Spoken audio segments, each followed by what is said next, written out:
আর না কেন?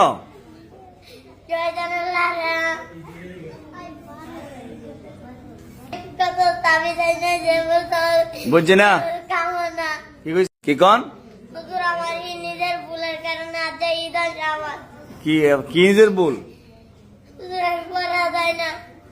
আর না কেন?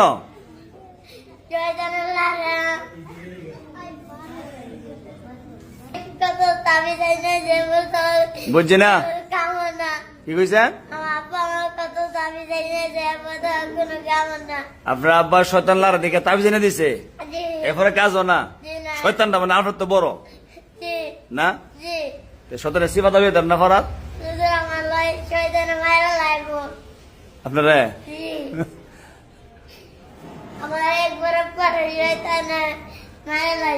আপনার বরাবর শয়তানে মারে লইছে। শয়তানে মারে না আজরাইলে মারে। জান কবজ কে করে? শয়তানে।